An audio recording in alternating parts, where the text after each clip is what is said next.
আসসালামু আলাইকুম দর্শক, কেমন আছেন? বিসমিল্লাহির রহমানির রহিম। টপ এগ্রোয়ানের পক্ষ থেকে আপনাদেরকে সকলকে শুভেচ্ছা জানাই। আজকে ভিডিওটা শুরু করতেছি।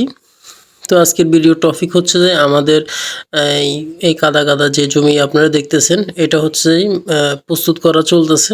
এখানে আমরা মরিচ, আমরা হচ্ছে যে শসা, করলা এবং কি এইগুলা রোপণ করব ইনশাআল্লাহ। আপনাদেরকে পর্ব আকারে দেখাবো।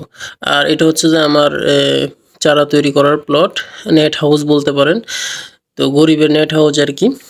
তো আমরা হচ্ছে যে এই জমিটা ভালোভাবে চাষ করা হয়েছে। এ পর্যন্ত 3 চাষ দেওয়া হয়েছে। একেবারে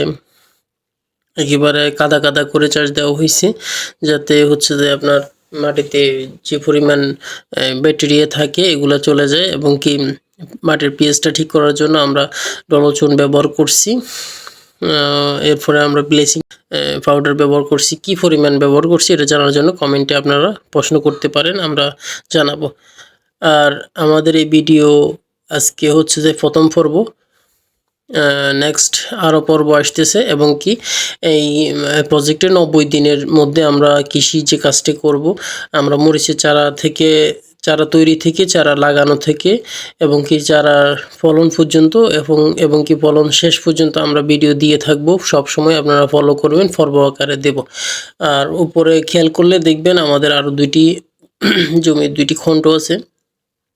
ওইখানে হচ্ছে যে আমরা শসা এবং করলা একসাথে চাষ করব।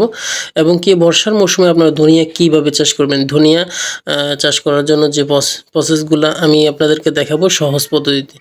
আর হচ্ছে যাই আরও অনেক কিছু জানতে পারবেন আমাদের এই ভিডিওতে, মানে আমাদের চ্যানেলে টপ এগ্রোয়ানের সাথে থাকলে আপনারা অনেক কিছু জানতে পারবেন। সেই জন্য তাই টপ এগ্রোয়ানকে আপনারা সাপোর্ট করুন, এবং কি সাথে থাকুন, লাইক করুন, সাবস্ক্রাইব করুন, আপনাদের কাজে আসবে ইনশাআল্লাহ। আমাদের এখানে বাস্তব চিত্রের মধ্যে যা যা ঘটবে সকল কিছু আপনারা এবং সঠিক ইনফরমেশন পাবেন।